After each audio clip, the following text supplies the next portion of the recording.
James Cameron, vypravěč, filmový tvůrce a nyní i legendární průzkumník. Uvidíme se na slunci. Poprvé v historii se bude jediný člověk potápět Tady Deep Sea Challenger, slyšíte mě? Přepínám. do nejhlubšího místa na planetě. Ve filmu můžete udělat nový záběr, ale oceán nemá scénář. Bude si dělat, co chce. Toto je příběh o rekordním ponoru Vítej zpátky, kámo, vítej. a o překonání další hranice. James Cameron, Cesta na dno země. 26. březen 2012. 4 hodiny ráno, 320 kilometrů jihozápadně od ostrova Guam. Výprava Jamese Camerona zaujala světovou pozornost. Filmový režisér známého Titaniku James Cameron je proslulý svými skvělými filmy, ale je to také skutečný dobrodruh. To je neuvěřitelné. James Cameron. James Cameron je na misi. Bude to maximální ponor. Nemající obdoby. Vědecká cesta. Mariánský příkop. Tlak neuvěřitelných 12 400 tun na metr čtvereční. Hloubka, jaká by člověka rozdrtila. Cesta k jednomu z nejzáhadnějších míst na planetě. Všech 7 miliard lidí se na taková místa nedostane. Ale když se tam dostane jeden člověk a udělá z toho příběh, mohou ho všichni v duchu následovat.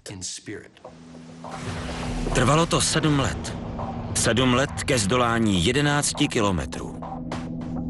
Cameron má namířeno do neznámých a nehostinných hlubin v západní části Tichého oceánu. Jeho cílem je místo známé jako Challenger Deep, nacházející se v Mariánském příkopu. Budeme bojovat s naprostým maximem materiálového výzkumu. Ocel nebo titan budou mít co dělat, aby takový tlak vydrželi. Bylo to velmi znepokojující. Neměli jsme ponětí, jestli to vůbec dokážeme. Největší překážka? Vyrobit ponorku, která vydrží smrtící tlak hlubin. Návrh ponorky vyžadoval věci, které neexistovaly. Celá ponorka musela být uspůsobena, aby bylo zajištěno bezpečí. Cameron ovládá plavidlo z koule o průměru 109 cm, která bude jeho pevností a bude ho chránit před vysokým tlakem. Už jen navržení této koule bylo velkou překážkou. Musí vydržet sílu oceánu, miliony a miliony kilogramů rozložených kolem povrchu koule. A pokud se následkem tlaku zkroutí, tak imploduje. A když jste uvnitř na dně oceánu, je lepší na to nemyslet. Design Cameronovy ponorky je nevšední novinkou. To je ono. Teď jsem doma. Ve své provozní pozici ve vodě to vypadá jako velké zelené torpédo. Je zvláštní nepohybovat se ve vodě vodorovně, ale svisle. Jediným podobným příkladem z přírody je mořský koník. Ten se nepoloží vodorovně, aby plaval dopředu. Pohybuje se vzpřímeně. Cameronův ponor do Challenger Deep je první solový sestup. Nicméně, když byl Cameron ještě kluk a představoval si hlubiny oceánu, 2 muži už tam byli. Jacques Piccard a Don Walsh. Jako dítě jsem věděl, co je Don zač. Potápěl se do největších hlubin na světě. Ponoření do hloubky 11 kilometrů zavedlo Triest do prostředí, kde je tlak více než tuna na centimetr čtvereční. Plavidlo, ve kterém jsem byl, mělo úplně jinou velikost, tvar a princip řízení v porovnání s tím Jamesovým. A my jsme byli 2, kdežto James byl sám. Lidé nám po ponoření říkali, jak důležité to je. Nikoli jak důležití jsme my, ale ten ponor. Byl to ohromný úspěch, nemající obdoby až dodnes. O více než půl století později s Donem Walshem v týmu se Cameron vydává zpět.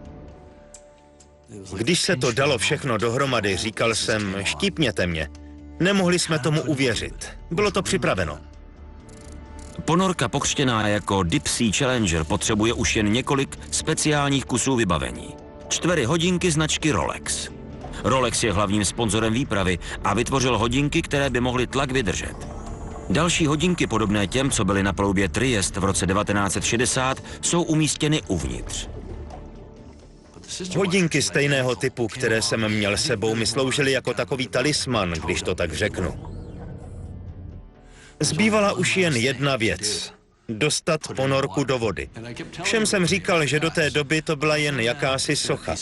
Není to ponorka, dokud se nedostane dolů a zpátky. Přijde chvíle, kdy už to nemůžete dál odkládat a musíte do té ponorky vlézt a nevíte, co se bude dít dál. Dostat 7metrovou ponorku o hmotnosti více než 10 tun do vody je pořádná výzva. A já jsem věděl, že posledních 10 metrů bude nejtěžších z celé cesty, protože to je téměř 11 tun. V klidu, v klidu. Kývala se na 10metrovém zvedacím popruhu a z ničeho nic byla jako srdce zvonu.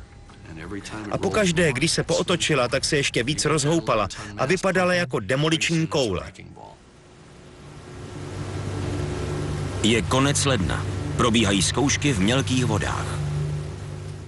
Provedl jsem 18metrový ponor v zátoce Jervis Bay a ponorka se dobře osvědčila. Cítili jsme ohromný pocit jistoty. Tomu, když je před vámi jen oceán, se nic nepodobá. Všechno bylo v pořádku, technika fungovala a mohlo se vyrazit. Měli jsme v plánu ještě jeden testovací ponor a také to byla příležitost natočit spuštění a návrat pomocí helikoptéry. Takže Andrew a Mike DeGriovi, naši podvodní kameramani, byli pryč a připravovali helikoptéru. My jsme se právě chystali spustit ponorku do vody, ale zavolali nám, že došlo k nehodě. Spěchal jsem na břeh a dostal jsem se na místo nehody asi za 45 minut. Bylo jasný, že tam byl obrovský požár a nedalo se nic dělat.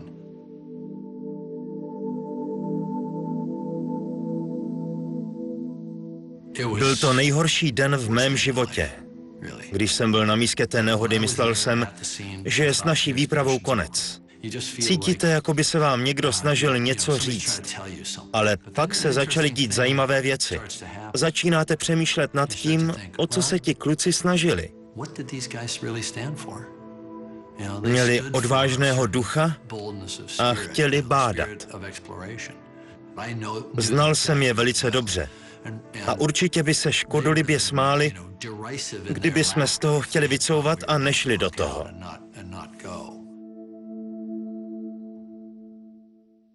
Bylo 10 důvodů, proč se neponořit. Já jsem řekl, my se ponoříme, zítra jdeme na to. Jak se vede, Johne?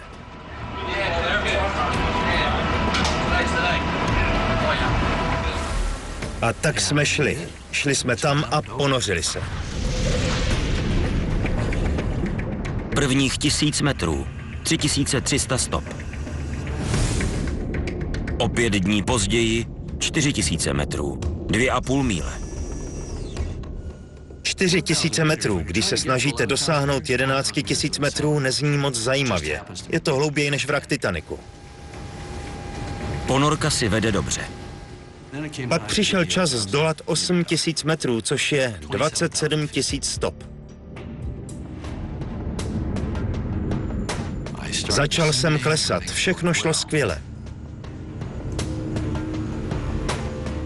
Jak jsem pokračoval, začalo v ponorce docházet k různým problémům, jeden za druhým. Mé displeje zhasínaly a pak zase naskakovaly. Pak se mi vypínala světla a přestal fungovat hloubkoměr, pořád jsem hrozně rychle klesal. Čím jsem byl hlouběji, tím se problémy stupňovaly.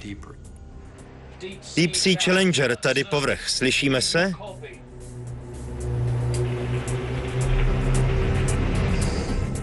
Tady Deep Sea Challenger, slyšíte mě? Přepínám.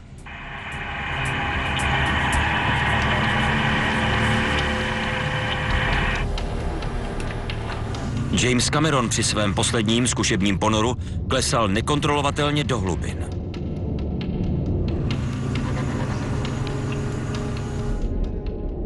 Mé pomocné manévrovací motory vysadily. Běželi asi 30 vteřin a pak se zastavili.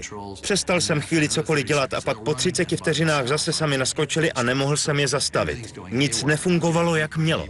Tým mu nemá jak pomoci. Cameron se zbavil několika závaží a pozastavuje klesání. Tady Deep Sea Challenger, slyšíte mě, přepínám. Deep Sea Challenger, tady povrch, slyšíme tě jasně a zřetelně.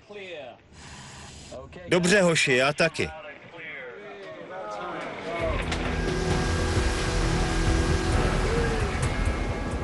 Dobrá zpráva je, že je to oficiálně nejhlouběji ponořující se ponorka na světě. Špatná zpráva je, že jsem neviděl dno.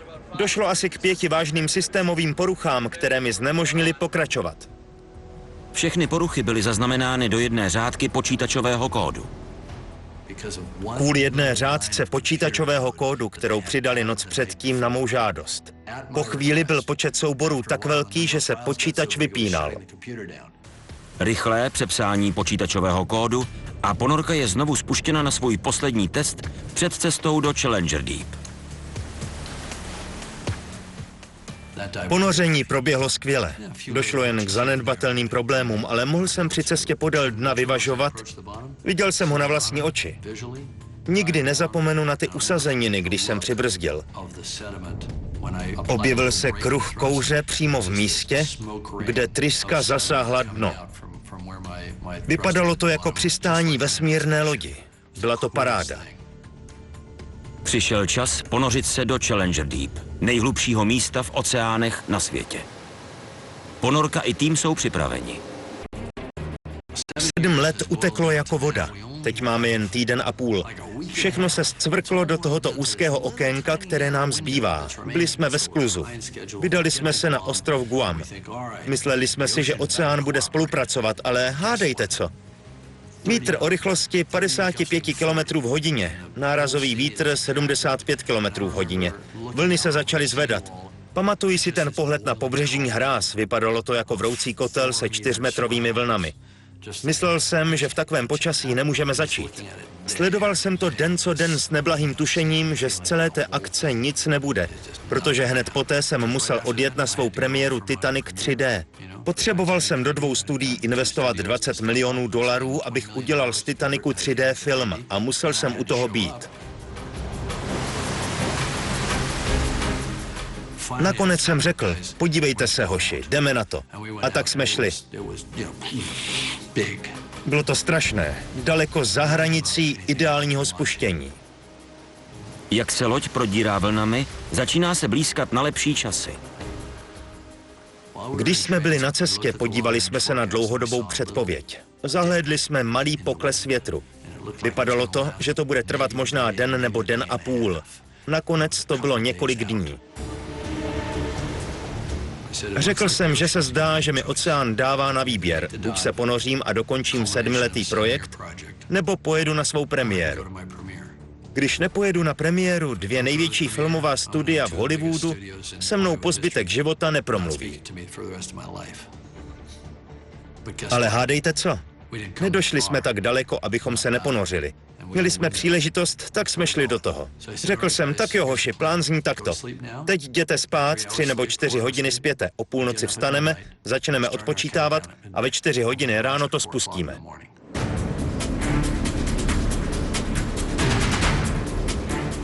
Pusa nerozloučenou od manželky. Že by veřejný projev náklonnosti? Ano. Užij si to. Užiju. Miluju tě. A několik povzbuzujících slov od Dona Walshe, jediného žijícího člověka, který tam už byl. Když se chystal na cestu, řekl jsem mu, hodně štěstí a užij si to. Tak jo, Jimmy. Tak jo, kámo. Hlavně si to užij. Užij si to, přesně tak. Jsem rád, že to jsi ty, kdo získá rekord. Nastoupil jsem a říkal jsem si, tak je to tady, další zastávka bude po 11 kilometrech.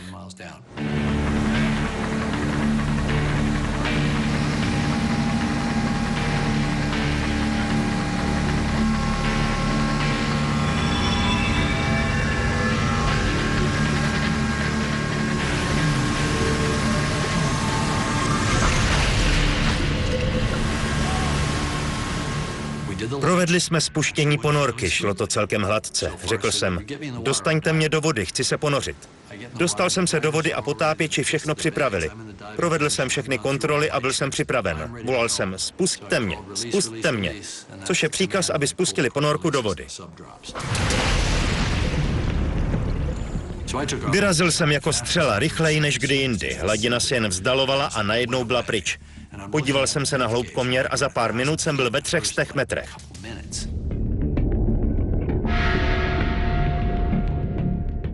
Ponorka jela jako děs. Hlubinný veterán Don Walsh zná dobře největší rizika této mise. Tlak je věc číslo 1, číslo 2 je oheň. Protože když dojde k požáru, musíte rychle pryč, protože oheň spotřebuje velké množství kyslíku, nebo kdyby začala hořet elektrická izolace, vzduch by byl plný toxických plynů. Kdyby došlo k průniku vody, byli byste mrtví dřív, než byste to zjistili, protože tlak 1 tuny na centimetr čtvereční, to je okamžitá smrt. Kabina by implodovala a bylo by po všem. Na cestě dolů se ponorka pod tlakem zmenšila o 7 centimetrů.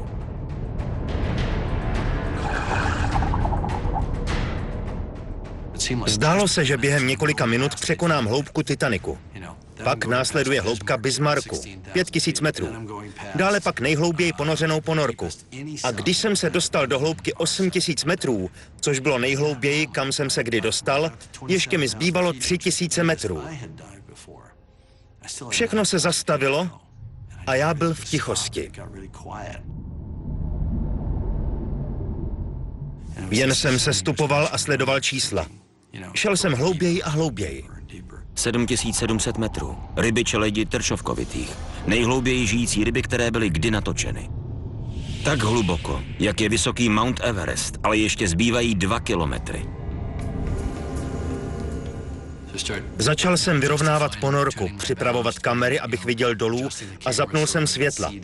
Jak výškoměr odpočítával 100, pak 90 a 80, najednou jsem něco viděl a bylo tam dno. Vyvážel jsem ponorku a jen jsem se vznášel a sestupoval ke dnu tak pomalu, že se netvořil ani oblak skaleného bahna. Říkal jsem si, tak jsem tu. 7 let trvala veškerá příprava a práce a tak dále a vyšlo to. Po krátké zastávce začal Cameron odebírat vzorky oceánského dna. Nejprve jsem musel odebrat vzorky.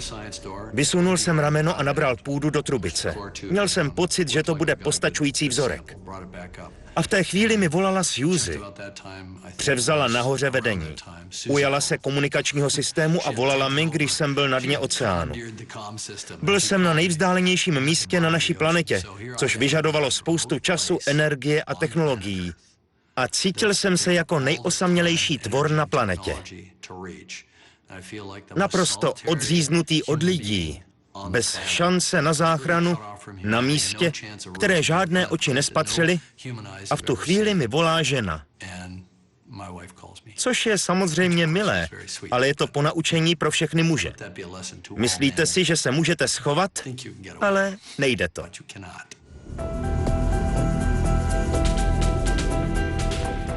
Pak se stalo to, že selhala hydraulika a hydraulická kapalina vybublala před oknem, protože na rameni prasklo upevnění hadice hned poté, co jsem odebral vzorek.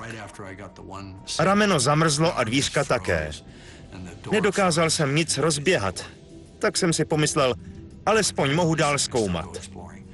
Tak jsem se rozjel a rozhodl jsem se vydat na sever, abych zjistil, jestli se dokážu dostat přes to ploché místo a pak nahoru.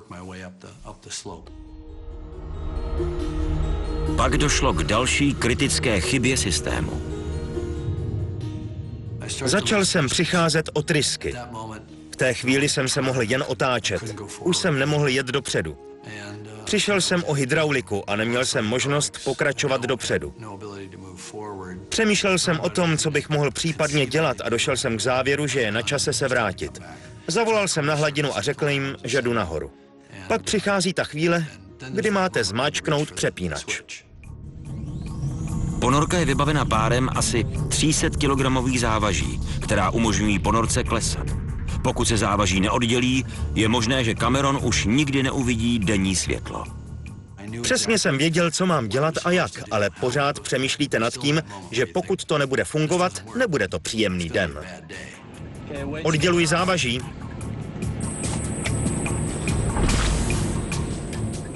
Měl jsem dobrý pocit, když jsem uslyšel ten zvuk a viděl na kameře, jak se závaží oddělují a dopadají na mořské dno.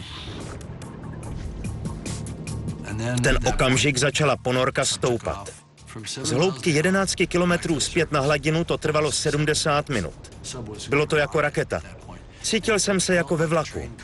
Byla to nejvyšší rychlost, jakou jsem se pod vodou svisle pohyboval. Skoro jsem cítil, jak se tlak oceánu uvolňuje.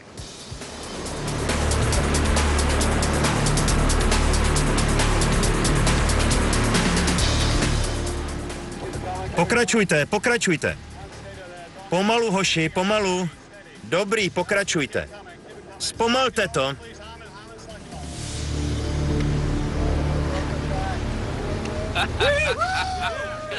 Vítej zpátky.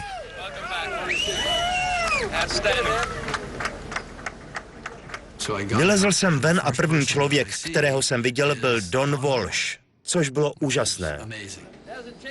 Moc se to tam dole nezměnilo od té doby, co jsi tam byl.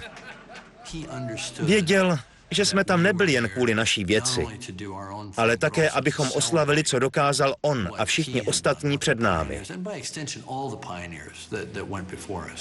Páni, to byla jízda. Prostě se to řítilo dolů a pak zase honem nahoru. Myslím, že se tím poukázalo na skutečnost, že na planetě Zemi je ještě mnohé neprozkoumáno. Část cesty je vypravěčská. Kromě získání vědeckých dat a odebrání vzorků musíte pořídit nějaké fotografie a až se vrátíte, musíte ten příběh vyprávět.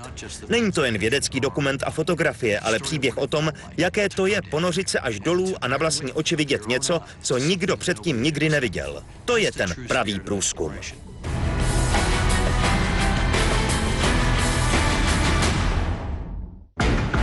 České znění vyrobila společnost SDI Media.